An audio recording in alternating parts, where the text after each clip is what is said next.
Welcome to Gen X TrustFall, the podcast dedicated to planned and unplanned midlife changes and the ability to trust in the unknown. I'm Carla Loomis. In today's episode, my friend and local San Benito County realtor shares some hairy stories involving dermablades, small battery-operated devices, and mustache bleach. Later, I have the honor of speaking with the former classmate and Hollister native, Jacqueline Dilley, about her life-changing accident that resulted in paralysis. Thank you so much for listening. I hope you enjoy.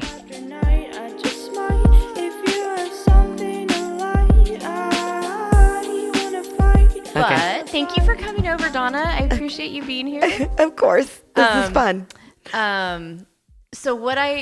You're very brave to come here and talk to me because I have some facial hair and body hair stories that I think we all do at this age. So before this morning, I think this is hilarious. And my son Ryan came in and saw the printout that I had, and he was looking at me like, what? What is this? What is this? And so before you came over, I Googled, I wanted to see what nationality is the hairiest. Oh, God. But, okay. And the winner goes to. But do you think I typed that in? No. I typed hairiest women. Hairiest women in the world. And who is the hairiest? Patra Natty. I can't pronounce her last name. She's from Thailand. And interesting. I would have not. Okay. In 2010, by Guinness World Records, was recognized as the hairiest girl in the world. I know. And I couldn't look at the picture. I was going to ask you. Now I'm going to Google it when I get home. So you can Google it, and you're going to cry for this poor girl. Because I couldn't look at the picture. Is she a girl or a woman? Well, now she's probably a woman because that was 2010. I don't know. I just know that. And no one's beat her record since 2010. I guess not. That's terrible. They don't know me, but also maybe I'm not letting the hair come out naturally. So right. Right. But the hairiest women are Mediterranean, whatever. Like there's a bunch of different nationalities. I definitely my one grandmother was French. And the other grandmother was Italian. So I didn't have a chance. Okay. Growing up. Okay. What about? So I'm Hispanic. Yeah. And Native American, but I have never had any hair. You're hairless. I'm hairless for the most part. And I never had eyebrows anyway. So in the 90s when we were all plucking our brows, I would pluck mine and get, but I never had any anyway. Yeah. But I will tell you that after menopause, I'm like, where is this coming from? So I carry, you want me to show you? Yes. What's in my bag? Yeah. Because this is pretty funny. This will tell you where I'm at in my life now. So I carry this little handy. Oh my gosh. Yeah, it needs new batteries. I'm not going to say what it looks like. Yeah. Like what it like if she gets stopped in the airport, they might wonder what that was. Yeah, yeah. But it's like the rabbit kind of. Is that what you're thinking? But I have seen those and I've been so tempted to buy one, but I use the script. I don't know what they're called. They're called dermablade. Oh, like a dermablade? Yeah, like you go to you do it yourself. I do it myself. Okay. Yeah, it's just, it's like I was using Angela's razors. Oh my gosh. On my face. Didn't that hurt? No. Really? I did it dry. I don't know. Is that how you're supposed to do it? I don't know. That's why this is great. It is great. Because you can use it dry. Yeah. You're supposed to use it dry. And so are you, you have that in your purse, so sometimes you just happen to see a stray. Yeah. So let me tell you why. Because this was a gift from my sister-in-law, but I had been showing property because I'm a realtor, and I was showing property to a female client. I'm not going to give names. This was a while ago. And it was a day like today, like a nice sunny day. Yeah. And, you know, sometimes the sun just hits right and you can see every imperfection on somebody's face. Yeah. And I could see her facial hair. And she takes great care of herself. Yeah. And I was like, oh my gosh, is that what people see when they see me? So I was like, I need something that if I'm driving and the sun hits just right, I can like quickly get rid of it. I love that. And then this is for the bigger jobs. Yes. And this is for like when you need. So I've got different size tweezers. You're like a salon. Yes, in my little. I love it. Bag, and I need to do that. You know what? It comes in handy. Yeah. And I even have in my car.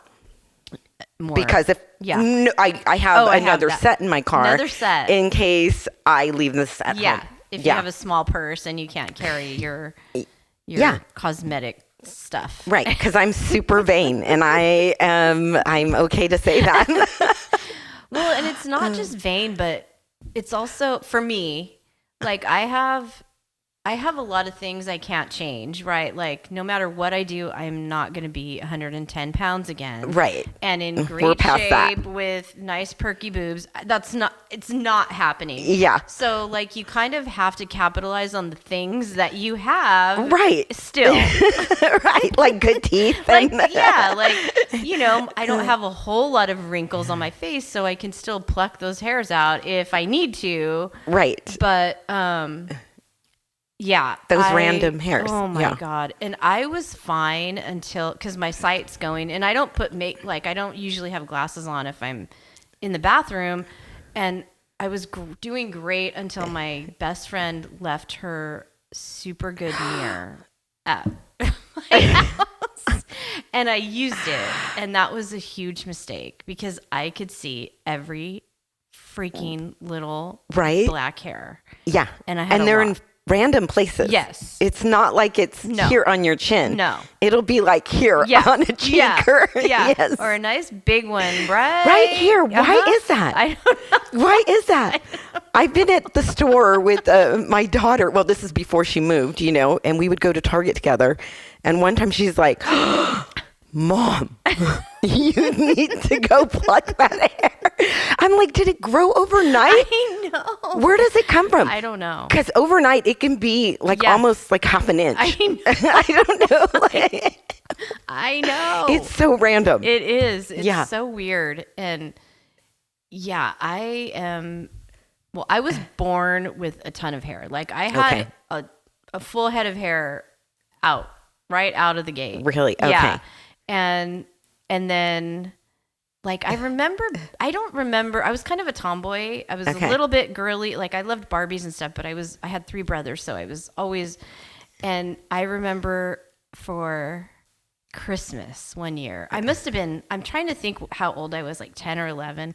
And my mom got me an electric razor. They used to do female electric razors. Or shavers, and I was starting to get hair under my arms. Oh, okay. And she didn't trust me with a razor, I think. I don't know what her logic was, but she thought it was a nice gift, and I wanted to die. I would have been mortified. I was mortified. I think I went in my room and started crying. Yeah. And I know how bad she felt because I heard her talking on the phone, telling her friend. Oh, like, gosh, it's even worse. I feel so bad. I embarrassed Carla so much. And did you open that gift in front of like just your family? Yeah, or my family. But brothers. And they were like, hey, what's that? Like, Carla's got hair under her arms now. Embarrassing. It was awful. I think I used it twice, and that was like, oh my God. And then you went to Nair. And then and now I'm thinking there was Nair. Yeah. And that burned. Oh my God. Remember that? It burned. And there was a facial one. It wasn't Nair. It was. I don't remember that one. I can't remember the name. I can remember the box because I remember my mom coming in and telling me, well, it was bleach. It was, yes. I don't remember that. You're too young. I'm not that much. I think I'm I'm like going to be 15. And so my mom showed me how to bleach my mustache. And girl, just take me to get it waxed. We didn't do that back then. Yeah, true. And so it was the 80s. And so I was bleaching my mustache all the, once a week. I don't remember how often. Gosh. It burned. Yeah. And your lip was red for a good couple hours. And you had a blonde mustache. With brown hair. And that's awful. And I know. And then I went to the wax strips. Yes. The wax strips for a long time. And that freaking hurt. Yeah. And then somehow I think I saw one of the housewives on, I think it was New Jersey. Okay. The Italians. Okay. Yeah. And she was like, oh, I shave my face every day in the shower. And she literally was taking like a razor and shaving her face. And I'm like, I'm going to do that too. I'm going to try that. And I did, and it worked. And then I found those little dermablade things. Yeah. But I want to apologize to any guy that I kissed in high school. Having a mustache. Because he was kissing a girl with a mustache. That's terrible. That's terrible. I don't even, like I said, I've never really had like a lot of, luckily, but now, maybe I did have a mustache and didn't know it. And nobody told me. My mom didn't give me bleach. Boys don't. I mean, my kids would never tell me, Carla, Mom, you have a big fat hair sticking out of your chin. They would just be like, ew. Yeah. And walk away. But girls are brutally honest. And my daughter has told me, but now I don't have her here to tell me. So I bought one of those magnifying mirrors like that I have when I get ready in the morning. Yeah. But then I'm like, oh my gosh, I can't even look at myself now. I know. Like, what is happening? I know. What's happening to my face? I hope Angelo I hope he never gets good glasses. Like, I hope he never can really see me what I look like. I'm glad all my friends' eyesights are going too, because I look so much better without glasses on. Yeah, unless you're looking at property with me. You're gonna be like, Carla, there's a big fat hair sticking out of your chin. Now, but I remember that so vividly because that was like my aha moment to myself that, girl, you probably got hairs like that and you don't even know it. And nobody's gonna tell you. I know. Yeah.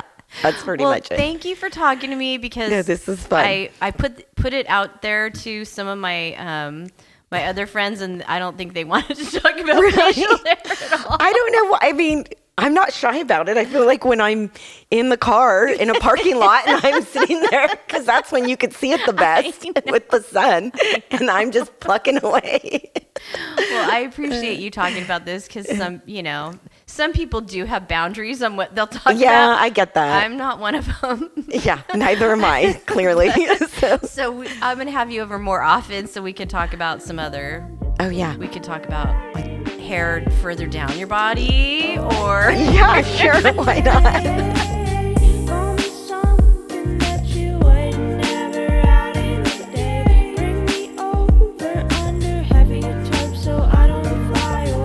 The interview with Jackie Dilley was my first venture into recording away from the studio. My son Ryan packed up the equipment and sent me off with clear instructions for setup and recording at Jackie's house. Unfortunately, my limited technological skills are stronger than simple directions, and the recording did not come out so great. Despite the imperfect sound quality, this interview is impactful and inspirational because Jackie is such a badass.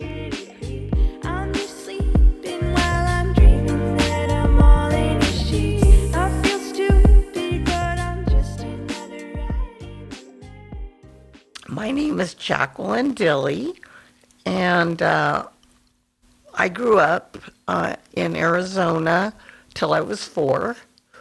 We came from the White Mountains, very cold, snowy area, but it was beautiful, like the redwoods and things. Both my parents were teachers.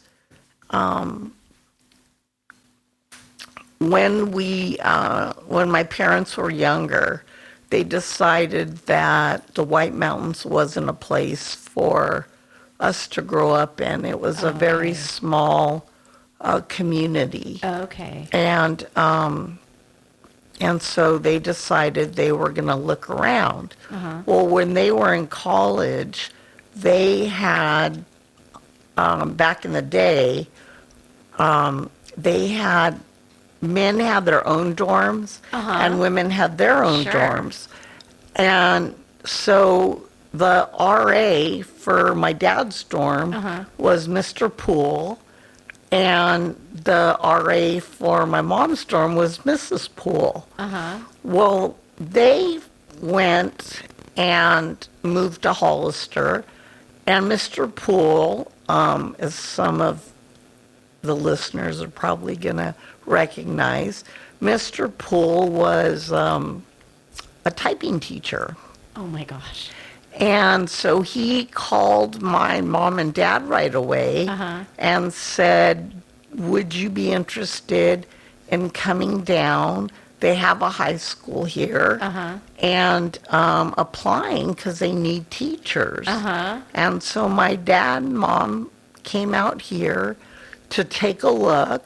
My dad interviewed, got the job, and that's how we ended up down here. Oh my gosh, I did not know that story. Yes. Wow. Yes. So, and then my mom decided she was just going to be a full-time mom. So at this point, it's you and your younger brother, correct? Yes, it's me and my brother Ernie. Okay. So we grew up in the school districts here. And we went to public schools, and we just had the best parents ever. Oh, not everyone can say that. No, this is true. But we had the best parents ever. My dad he worked a lot during the week because he taught high school in the day. Yes. And then he taught office practice to adults at night. Oh, wow. And so a lot of the women back then were taking his class. Like Clarice Felice took his class. Really? Yes. Oh my gosh. It is a small town, and it was really small back then. It was. Yeah. It was. I kind of missed that small town. Yeah, I agree. Everybody kind of knowing everybody. Yes. 100%. And everyone that I went to school with had your dad for typing, or Mrs. Lotes. Yes. So it was either Mr. Dilley or Mrs. Lotes, and you had Mr. Dilley for some class. It didn't matter, like, it was typing or business, like you said. So yeah, that's really cool. I didn't know that he had it taught. And was it at night? You said it was at night? Was that It was at night, and it was to adults that wanted to expand on their skills to get jobs. Yeah. How cool. Yes. Oh my gosh. And then as I got into high school, I had my dad as a typing teacher, and I loved it. Aww. I just loved my dad. But it was funny because he would, if some student was giving him a bad time, he would come over to me and whisper in my ear how annoyed he was with a few choice words. And he was just constantly telling jokes. And my dad was just the happiest person ever. And he pretty much liked everybody. Yeah. He really did. Yeah. I never had my mom. My mom went back to teaching when Ernie and I got into high school. Oh, okay. She decided to pick up her career. Oh, great. And she went to Sacred Heart and taught 5th grade there. Oh, nice. And loved it. Oh, that's great. Yeah. So it was nice to have 2 teachers in the family too that could kind of tutor us. Yeah. Well, I should say tutor me. My brother was one of those MGM smart people. I, on the other hand, well, I would not discount your intelligence too. No, but no. I needed a little bit more tutoring and retaining than he did. But anyway, yeah, and that's what we did until then I ended up in banking. Oh, okay. And I love finance. Oh, you did. I love finance. Kind of took after your dad in that way, I would say. Yes. Yeah. Okay. I went to a little bit of college, but honestly, it wasn't for me. Okay. And I know people are probably going, "What?" But because I was an honor student all the way through high school. Yeah. But I got into college and I don't know. I was done. Yeah. And I wanted to work. Yeah. Yeah. And back in those days, you could get a good job. Yes. So I managed in high school, I managed A&W. Oh. And that's how I really got to try out my finance right, and manager background. skills. Manager skills. I mean, that's because you're managing at an A&W, especially in Hollister, you're managing teenagers, and there's nothing harder than managing teenagers. Yes. Well, I was a teenager myself. Exactly. Because I was still in high school. Exactly. And then learning your customer service skills. Yeah. That was a big thing. So when I graduated, I did a little bit of college, but didn't enjoy it. And so then I decided I was going to apply for a bank. And I went into banking and worked my way up the ranks in banking. I became a bank manager. Wow. And did good. Was that here in Hollister, or were you outside of Hollister? No, unfortunately, I had to leave Hollister to get a managerial job. Yeah. And I did get married, so I followed my husband too up to the Palo Alto area. Okay. And so which was for someone coming out of Hollister. Big deal. That was a big deal. It is. Very scary. Yeah. Freeways and traffic and... Oh, everything.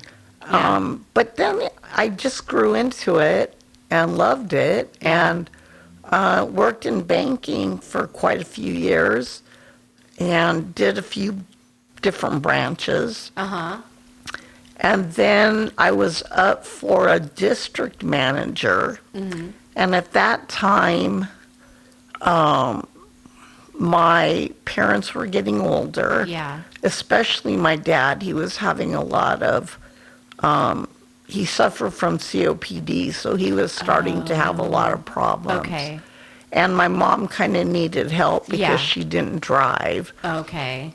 And so I didn't apply for the district manager role. Right. But at the same time, I got lucky because a friend of my brother's was working for a company up in Hayward. And they offered me accounts payable. Oh, nice. And so I went into an accounts receivable. So I went there and did that. I was about 38 and I started experiencing really bad back pain. Okay. And it got to the point where I could barely walk straight. Oh, gosh. I was walking sideways and looking at the ground. Oh, wow. And so I dealt with that for a few years, or a couple years, I should say. And was it arthritis? Was it...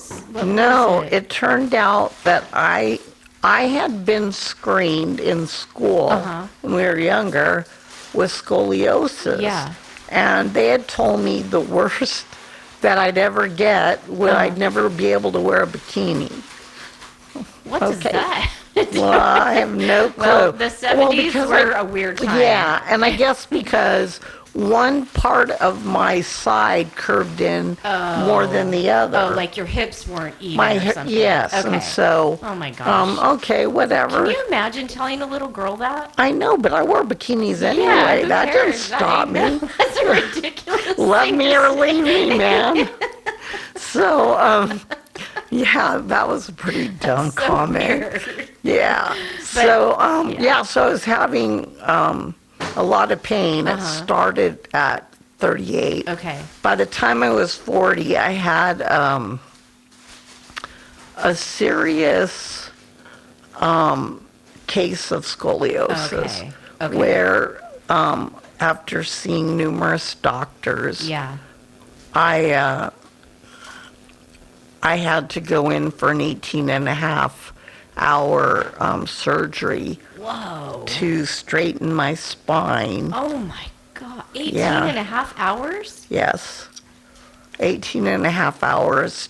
But I did it over 2 days. Oh, my gosh. And so I did it like on a Tuesday. They gave me the Wednesday to kind of rest. Yeah. And then Thursday I had the second part of it. Well, I've never heard of a surgery that long, except I don't think I ever have heard of that. Yes, Holy moly. I did. Okay. So when I came out of... good. I got a lot better. And I was standing straight. And so I was out of work 6 months. And then... That's a long time. It was a long time. And the company I worked for was a privately owned company. By the name of Heat and Control. They were amazing. The family just said, do what you got to do. Yes. And so they welcomed me back when I came back. And life was great. Yeah. Well, with the exception of, and I'm going to share this, and I've never said this out loud. The pain I was in was excruciating with the scoliosis. Yeah. Before the surgery. Before the surgery.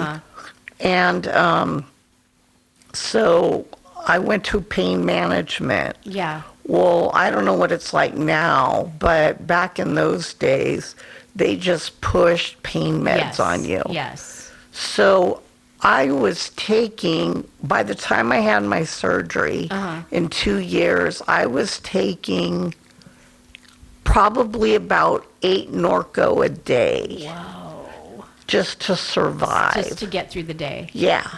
Wow. And then after my surgery, to deal with the pain until I got, completely healed, they put me back on Norco.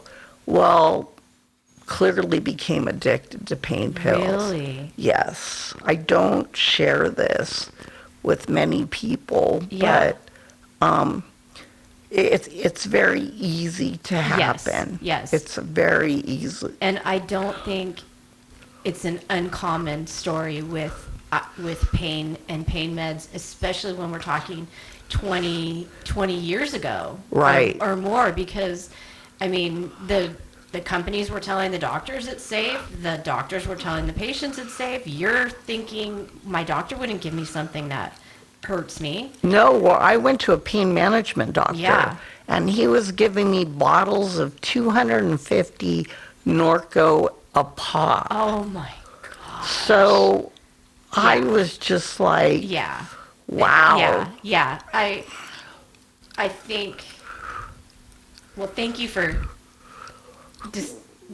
telling me and talking to me about it. I think worries. It's, it's nothing to be embarrassed about. Because I think at the time you really need it and you don't really know what it can do to you. Yes, I 100% agree. And if someone told you, Jackie, you're going to get addicted to this, you would, one, probably say, I'm not the addictive type. I'm not that way. I won't. Or, okay, I'm not taking them and I'm going to suffer and my life's going to be awful. Yes. Right? And so you'd not knowing either of those, like I said, I don't think it's a common, I think it's very common, especially with people our age. Yes. I think so we grew too. Up trusting the authorities. Right. And trusting our doctor with our whole life. Right. And so I think, again, thank you. And no worries. I admire you for talking about that because you don't have to. Well, and I want people to know that it can happen. Yeah. And then one day I just decided, you know what? I don't need the Norco anymore. Yeah. I'm not in pain. Yeah. I knew the addiction was there. But what I did, which I would not recommend anybody to do when you're on that much, is I stopped cold turkey. Oh, boy. And the withdrawals were horrendous. Yeah. Yes. Oh, my gosh. So, I tried to stay off of it, and I did. Yeah. But then I started to have a drink. And then one drink led to two. Yeah. And before you knew it, I was drinking like a lot. A lot. And because I was just replacing the pills with the alcohol. Yeah. And I put my family through hell. Really? Which to this day, well, your whole personality changes. Yeah. And so I put my family through hell. Yeah. And it's a regret I'll always have. But I want people to know not only can it happen, replacing one for the other. Yeah, absolutely. But you can get help. Yeah. And so I did. Yeah. And I stopped drinking and went on with my life. And then that's when I ended up in my wheelchair. Not because of that, but because that was done. But I was at my parents' house one weekend, and I was taking care of my dad and helping my mom out. And I got up to go to the restroom in the middle of the night, and I got caught up, my foot got caught up in the blankets. Oh, no. And I fell forward and hit the nightstand, hit my head on the nightstand. Oh, my gosh. And fell backwards and broke my neck. Oh. So fortunately, oh my gosh. Fortunately, it was incomplete break. But my parents came running in, and I felt so bad for them because I'm lying there on the floor. And do you remember this, or is this something that they told you about later? I remember it. Okay. Yeah, I totally was. You didn't black out at this point. No, I didn't pass out. I didn't black out. They came running in when they heard me fall to the ground. Yeah. And I felt so bad for them because they just couldn't lift me. I was dead weight. And I was so drowsy from being in a deep sleep and then waking up. I mean, how many of us, want to hold off going to the bathroom in the middle of the night? Or go to the bathroom and not even wake up 100%. Yes. Like you get up, you stumble into the bathroom, you go back, you're in that half sleep state. Absolutely, absolutely. So they tried to lift me and they couldn't. So I said, you know what, just leave me on the ground here. I'll just, I can't get up. And I didn't think anything of it. So I fell back to sleep on the floor with a pillow and a blanket. Didn't think anything of it until I woke up the next morning. My mom had gone to work. My dad was home with me because he was retired. And I tried to get up. And I couldn't. And then... what goes through your mind at that moment? Like fear. Yeah. Like, what's wrong? Yeah. Then I tried to move my arms and my legs, and nothing. Oh. And I screamed for my dad. Yeah. I said, Dad, I can't move. Yeah. And he said, what do you mean you can't move? I said, Dad, from my neck down, I can't move. Oh. And I could see the fear in his face. Of course. I said, Dad, call 911. Yeah. And he was like, well, I need to call your mom. Oh. And I said, well, call 911 first. Yeah. Yeah. And so he called 911. The paramedics came. They were an awesome group of paramedics. And were they scared to move you? Because you always hear, like, you know, yes. someone has a fault. Like, it's so delicate of a situation. Charlie Bedolla was the head. I think he was captain. I don't know what his. Yeah. But he and the guys that worked with him, they were amazing. Oh my gosh. They were amazing. Because at that point, I was so scared. My adrenaline was just running. Yeah. That I hardly remember what happened. I know that my neighbor across the street came running over, and she saw what was going on, and so she went and picked up my mom at work and brought her home. Yeah. And then they got me to Hazel Hawkins, and Hazel Hawkins Emergency said, no, we have to live flight her out immediately. Yeah. And they weren't equipped to deal with. They weren't equipped to deal with it. And so I believe my brother drove down quickly, picked my parents up, and drove them up to regional. Okay. San Jose. In San Jose. And while I was in the life flight, my lung collapsed. Oh my gosh. And I lost consciousness at that point. Yeah. So they had to tube me. And then I remember thinking later on, gosh damn it, I got to take a helicopter flight and I didn't even get to remember it. But I've taken a couple since then, and I remember every bit, and I'm kind of glad I didn't. Oh my gosh. I've never been in a helicopter. They seem really scary to me, but. They are. Are they? They are. Yeah. The people inside of them are very knowledgeable, and they help you out and keep you calm. Of course. But, okay, can I ask, how old were you at this point? And what about your husband?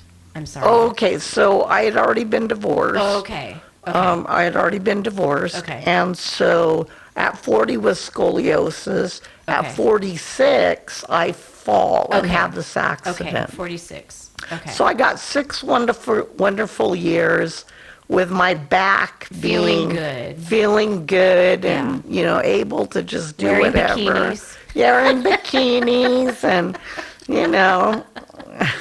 Oh my gosh. Travel. And, but anyway, at 46, I fell. Okay. And so I ended up having this wonderful surgeon, Dr. Nguyen, who did my surgery at midnight.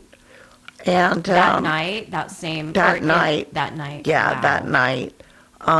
He did the surgery, performed the surgery. Excellent doctor. Yeah.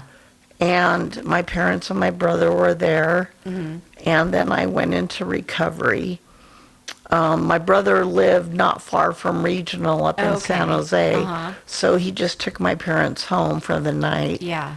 And then I was tubed.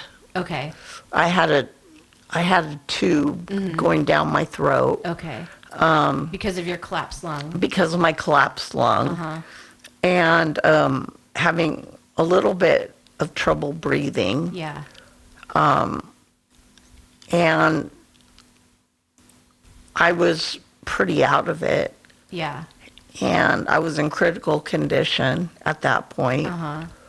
And I just remember, I think they had me pretty drugged up because of the pain. Of course, yeah. And so a bunch of my friends from Hollister and from my company were at the hospital, out in the waiting room. Wow. And they could only come in by twos. And I just remember my best friend, Maria Popowski Carr. Oh my gosh, that's when I think of you, I think of her. I think of you guys together in high school, probably at Rancho. No, she went to Sacred Heart. Oh, she did. She was a Sacred Heart girl. Okay, I do remember you guys together. For sure. Yes. Yes, and so I mean, we've been friends for 56 years now. Wow. Yes, and she is my ride or die. Yeah. Yeah. Yeah. You need one of those. You do. And there's nothing like growing up in a small town. Yes. And I have one too. Yes. And, Thelma and Louise, that's, or... Absolutely. I mean, so I completely get it. And it's like one of those gifts that not everybody has. No. It's truly a gift. I mean, truly a friend who, is just always there. And you can tell them anything. Yes. Yeah. And I had a lot of good friends, too, that I've had for 20 years now. They were there. Yeah. But I remember Maria walking in, and she was so nervous and sad that she turned around and walked out. And I remember seeing her outside crying. And I'm going to cry right now. No. Yeah, she was just crying. And then another good friend of mine, Maria Foster, from the company I'd worked at, we became very close. And she, too, was just in the corner crying. And no one knew which direction it was going to go at that point. Yeah. And so I was there for 2 weeks in ICU. And my brother would bring my parents as often as he could. Yeah. But every day, 7 days a week, he would come after work. Well, he took 2 weeks off. So he was with me in ICU. Wow. With me the whole time. He would stay with me until I went to sleep. Wow. And also he would translate for me because nobody could read lips. Only a few could, and Ernie was one of them. Oh my gosh. So he would, they would ask me questions, and I would mouth it, and they couldn't figure it out. Oh my gosh. And he would tell them. Wow. Yeah, so he was, I called him my guardian angel at that point, man. And you probably never thought that when you were young and growing up and probably fighting. Oh, no. He was a pain in my thorn. He was a thorn in my side, pain in my ass. But he was a good brother, though, all kidding aside. That's, again, what a gift that is, too. It is. That's incredible. It was. And I remember all they could give me, because I had a feeding tube, all they could give me was Glucerna. And I don't know if other people that take Glucerna have gone through this, but here I am in ICU. He's in this small room with me. The nurses always shut the door or whatever. Yeah. And I'm getting Glucerna by the bottles. Yeah. and it would give me the worst gas.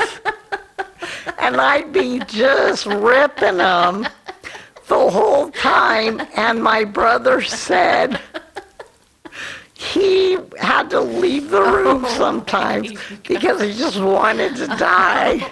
There's your revenge for that little brother. And he'd make me laugh. Oh my God. Yeah. And he still reminds me of those moments.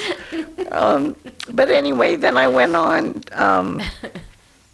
I applied to go to Santa Clara Valley Med to do my rehab. You have to be accepted. Oh, okay. So there goes Maria Popowski Carr trucking over there, and she wanted a full tour of the hospital, and she wanted to tell them my name and why I should be allowed to come here and this, that, and the other, and I got in. Oh, gosh. I got in. Yeah. And I did a month and a half there. You had you could have visitors only until after 6. Okay. Because you were required from 10 in the morning to 5 at night. You were required to do some type of therapy. Right. And then from 5 to 6, you were required to sit like in a seminar. Oh. Well, it was partly a seminar and partly a therapy session. Yeah. And then you could have visitors after that up until 10. That sounds very different than other places. That's very hard. Amazing, yeah. Yeah, but they work you. It sounds like it. Well, when I first went there, I was not the best patient at all. I was angry. Yeah. I was frustrated. I would tell the therapist off. Yeah. Because it's like, I don't need a therapist. Yeah. I can deal with it myself. Yeah. And I was horrible. But at the same time, there was a part of me that I prayed that I wouldn't live. Yeah. I didn't want to, I didn't want to go on being someone who couldn't move from the neck down. Yeah. I couldn't do it. Yeah. Yeah. And, I asked God several times, why me? Yeah. My brother was so angry at God. Yeah. And I was too. Yeah. But I had 2 months to kind of reflect. Yeah. Which is not a long time. We're talking in a lifetime. 2 months is not that long. And I'm thinking, of course you were angry. Of course you were. That seems like the most natural response in the world. And so I have a feeling you were not the first patient that they'd seen to have to feel that way. That sounds so normal to me. Yes. And then I went, after 2 months, I was able to go home. Wow. Which the hospital did not want. They fought to keep me longer. Yeah. But insurances, you know how insurances are. Yeah, they know best, I'm sure. Of course, they've been paralyzed and know what it's like. Yeah. So they wouldn't approve it. Oh, my gosh. So I went home and did you go back to because you had I had a divorce, so I was living with my brother at the time. Oh, okay. He had bought a condo. Okay. And so I rented a room from him. Oh, okay. And so I couldn't go back. Yeah. Because his condo was 3 stories. Right. And even to get in the front door were stairs. Yeah. And So I ended up going straight to my parents' house, which I was really grateful to them for taking me in. But knowing the people that they are, they never would have turned me away. Oh my goodness. No. And their life changed too. Yeah. Because here they're both retired, and they're, even though my dad was ill, they still were able to take cruises and things. But that all stopped. Yeah. Yeah. And now you have caregivers coming in to take care of me. Right. You have, I had a physical therapy place called Rehab Without Walls. And they would come to your home. Oh, nice. And the day after I arrived from the hospital, they did not let me rest. Wow. I was doing 2 hours of physical therapy, 2 hours of occupational therapy. Wow. Every day? Every day. Wow. And can you tell me, and you can, again, always say, oh, I'm not comfortable with that. So physical therapy is moving your body, your limbs, you're keeping that going, right? Occupational therapy is what exactly? Occupational therapy, it's also, they work with you on moving your limbs, but they mostly focus on moving your limbs to help brush your teeth. So maybe finer motor skills. Yes, try to get your motor skills back. Okay. Feed yourself, things like that. Okay. When I was in the hospital, though, I used to try to focus on moving my arms, and I did get to a point where I could lift my arm backwards and slap the pillow. So I started doing that constantly. Yeah. And so by the time I left the hospital, I actually was moving my arms. Okay. Yeah. So they were coming here. Yeah. They were with me for 2 years. Oh my gosh. Claudia Cameron from Hollister, the best, one of the best, I'd have to say, physical therapists ever. Yeah. And Catherine, I apologize, I forgot her name, from Monterey, one of the best occupational therapists, yes. Wow. And they were really faithful and were by my side the whole 2 years. Yeah, incredible. Helping me out. Yeah. And then I went, I still was angry because I was in a hospital bed a lot. Okay. And I needed to, I had a caregiver train at the hospital for 3 weeks on how to take care of me. But I was always wearing a Foley bag, so I would be urinating into a bag that was strapped to my leg. I hated it. Yeah. The only thing I liked about it, I could go to the movies, or I could take a shower, and I could get the biggest soda there was, and I didn't have to worry about missing any of the movie. That is not what I thought you were going to say.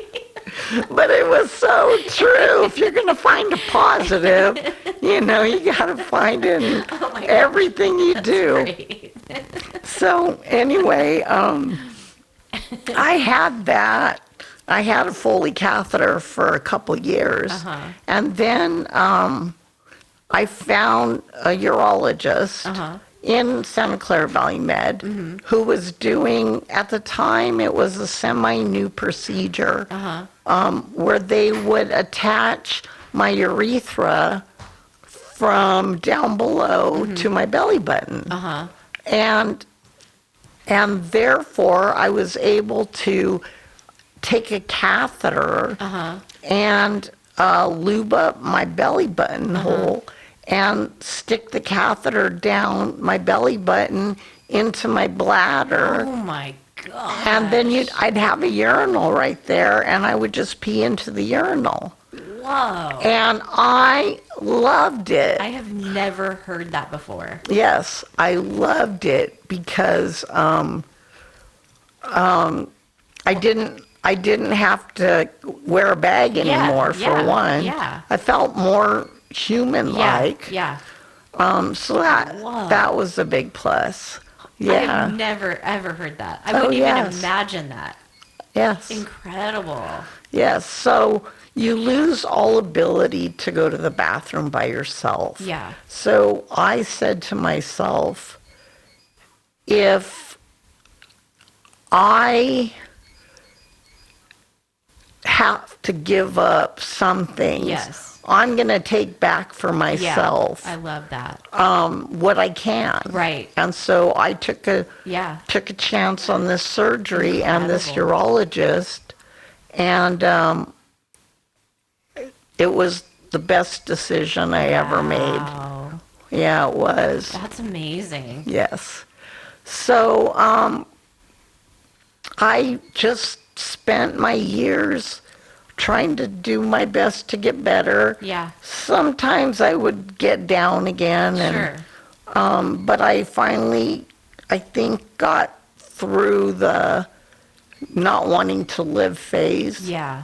And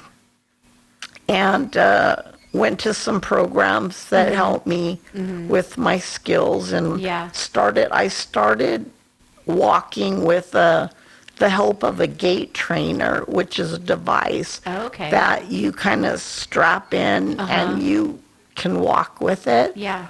I found someone who lives 2 doors down from me who is a personal trainer, but he had a lot of knowledge in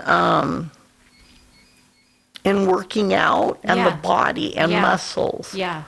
And so my cousin, who was visiting, went over to him and explained my situation. And he would see me sometimes walking with, well, not walking, with my gait trainer walking. Yeah. Or on my wheelchair. Yeah.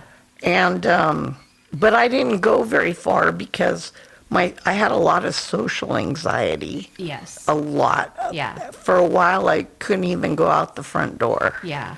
I just felt, I mean, your life has changed 180 degrees, and Hollister's a small town still, and some people don't go to the grocery store without putting makeup on. Yes. So the fact that you were anxious about leaving and probably running into people is so understandable. Yes. I completely get it. Yeah, it was rough. And you probably hadn't processed the whole thing either. I mean... No, I hadn't accepted it. Yeah. I still was having trouble accepting it. Yeah. Even though I was working out. Yeah. And you saw improvements, I did see improvements. Okay. And so David and Christina Jurovich have a gym. And I went there. Yeah. And David started working with me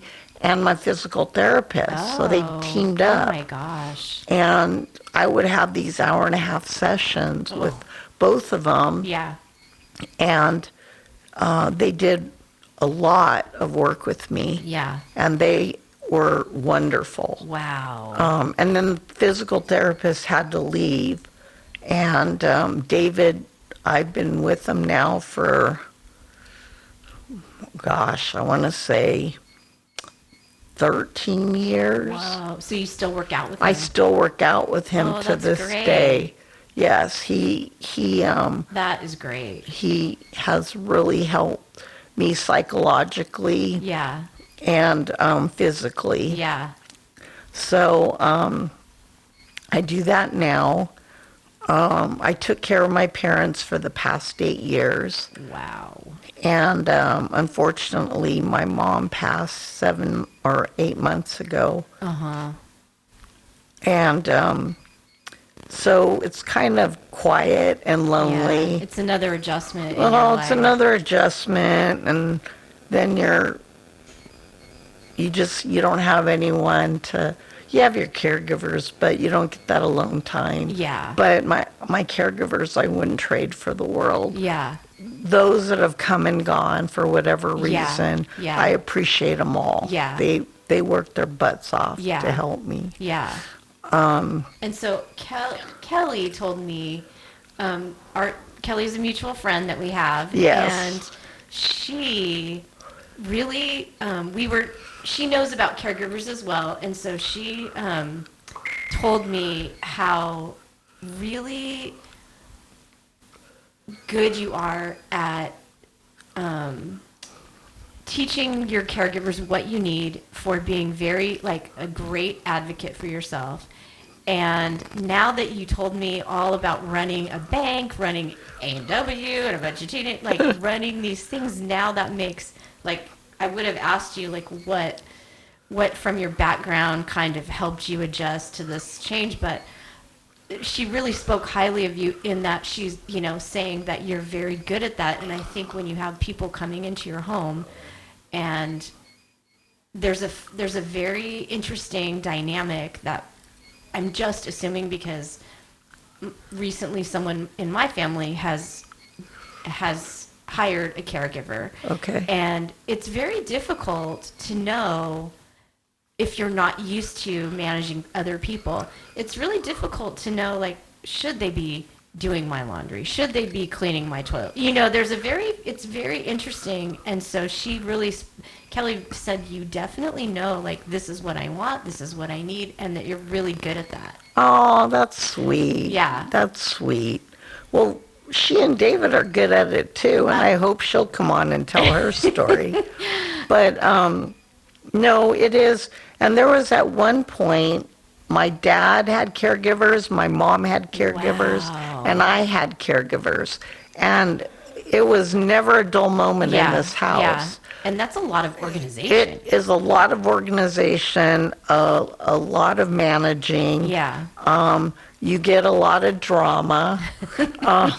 There was actually, it took my focus away from me. Yeah. Which in some ways was good. Yeah. Some ways not so good. Yeah. But I felt, my brother and I had always promised my mom and dad that they would die in this house because that was their wish. That was their wish. And unfortunately, my accident happened to come at a time where that was all beginning. Right. And so I took it upon myself, one, to say, you either are going to want to die or you're going to want to live at least to take care of your parents. Yeah. Yeah. And so I did, and my brother and I teamed up. When he could. Yeah. He would, and then I lived here. Yeah. So I did.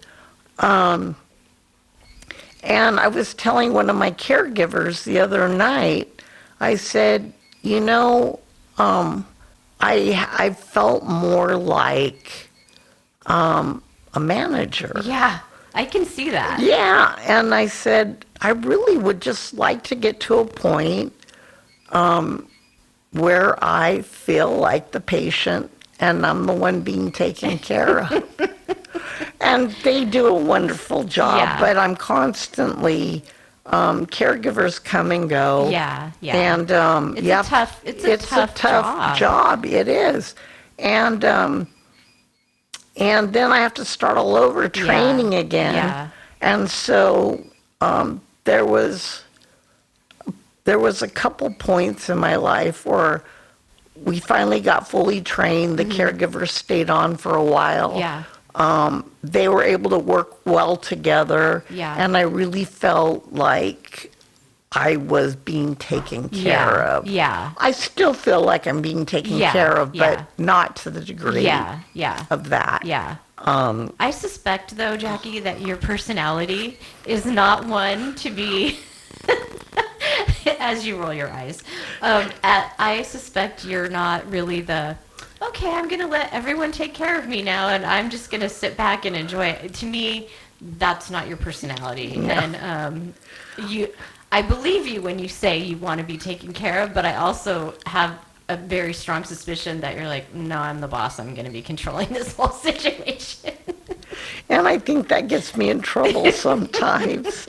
I'll admit, I try to be a good patient, and I'd hope to think that I am for the most part. But yes, I cannot deny that I've run off a couple. Yeah, but I also think that's why you're still here.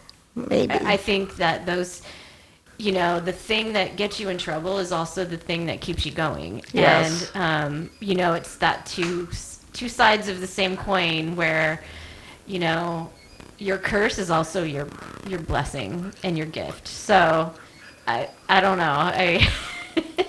Well, I also wanted to do, if it's okay, I wanted to do a shout out to a dear friend of mine. Anyone. Carolyn Garcia. Mm-hmm. When I was, from the time I fell, we were very close prior to that. Uh-huh. From the time I fell, she was at the hospital every Sunday. Wow. To visit with me. Yeah. All day long. Wow. Yeah. And That's that, amazing. I just want her to know that really meant a lot Yeah. to me. I mean, everybody Of that course. visited me meant a lot. Yeah. But you also, I'd want people that have circumstances, whether it be paralysis or an injury from an accident or a car accident, to know that you learn a lot of things in your life during that time. Yeah. Because some people you feel are your best friends or good friends go away. Yeah. And it might not be for a bad reason. Right. They just don't know how to deal with it. Yeah. Yeah. And so they would just rather disappear. Yeah. Yeah. And you get angry and hurt. Sure. But, of course. But at the same time, you look back on it and try to understand. Yeah. Yeah. And it's, life changes. Yeah. In an instant. Yeah. But I think I saw a saying somewhere where it says something about where there is darkness, the sun will shine again. Yeah. And it is true. Yeah. You start to have good things in your life happen. Yeah. Even though you can't always partake in some of the events. Yeah. Or you're limited. Right. Right. You just have to figure out how to do it. Yeah. And keep your close friends that you've kept. Yeah. And continue to keep the ones that surprised you. Yeah. Yeah. And just go on with life. Wow. I am so inspired by you. I can't even tell you how thankful and grateful I am, and I surprise myself. So admire you. I did a lot of soul searching before when you first asked me. And I had to ask myself if certain topics I was going to bring up. Yeah. And I decided it was time, if it could help somebody else. Yeah. Whether they're injured or just have an addiction. Yeah. If they could help, if I could help someone else. I know you can, and I would. You would. You They're are. welcome to contact me if they ever wanted to. Well, I usually end with, what is your superpower? And I never, it's a question I don't have to ask anyone, because after talking to them for an hour, I already know what their superpower is, but I'm always interested. Like, one of my last interviews, he surprised me by what he said, but what would you consider your superpower to be? Continuing to help people. Yeah.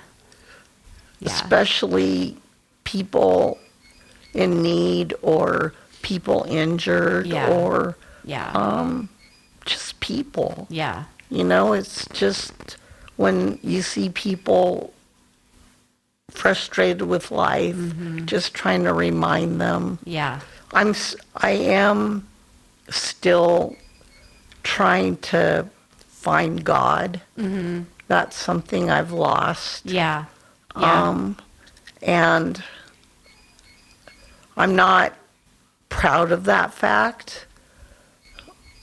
I do believe he's there for me when I'm ready. That's been tough for me. Really? Yeah. It's been really tough for me. And you were raised religious? I was raised going to church every Sunday. And even before my accident, I would go. Yeah. And then I just stopped. Well, I think that a lot of people listening to this are going to find your light and be so inspired by it. And I don't know if that helps in your search. Maybe. But I think once this goes out, that, I would love to have people comment and see if, because then you can see the comments too, right? Yes. Like you can see, and for me, this has been such a amazing conversation. Thank you. I am just so happy that you said yes to talking to me, and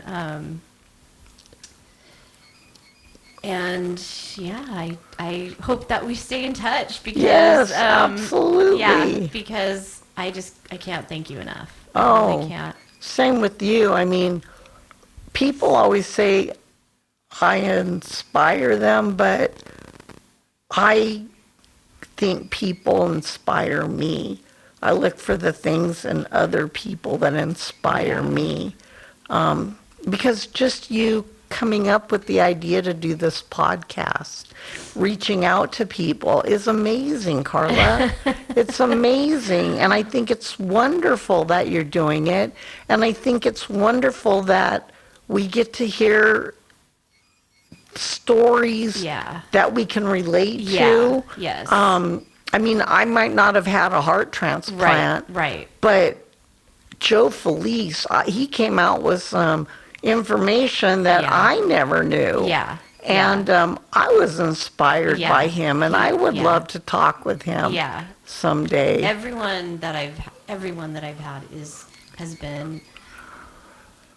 I told Ann Catano, she interviewed me for her magazine, and I just said, I fall in love with every single person that I talk to on here. I mean, they have my heart. By the end of the conversation, I leave my heart right there with them, and I want everyone to see how amazing they are. And so, but I agree, like, I think that, it's, movie stars are great to hear about, but it's not a real life. It's not the same that, you're going through, that and anyone's going through, right? Right.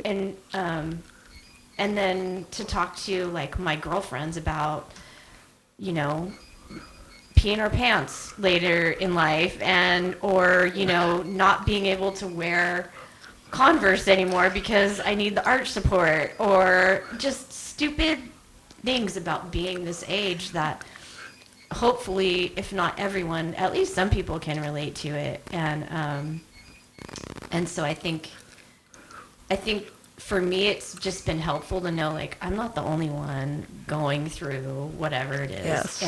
And like you said, like, it doesn't have to be, a spinal injury or paralysis, but it could be anything where you kind of go, like, why is this happening to me? And once you get over that, then you go, oh, okay, this is time to move forward, and everyone has a story. Everyone has a story. Whether it's big or small. 100%. Well, and even the small stories are big. Exactly. So, exactly. Everyone has a story, and I hope more people will tune in and listen to your podcasts and come forward and maybe want to do your podcast. I would love that, because I do love, I mean, you're right, like, and I learned this when I was teaching some at-risk kids, and every kid, when they first came in, had to write their story. It was called My Story, and they basically answered questions: where were you born, and every kid had a fascinating. There was not one story that I read by any kid that I went, oh, this is so blah. Like, they all had a story. Mm-hmm. And that actually was when I thought, like, gosh, I would love to hear all of their stories. And I totally agree. And hopefully more people will listen, but if they don't, I think I appreciate everyone that does listen, and yes. And your stories were telling, and I'm so glad that we did. Thank you. I'm glad I did too. Good. I'm glad I did too. Thank you, Jackie. You're welcome. Anytime.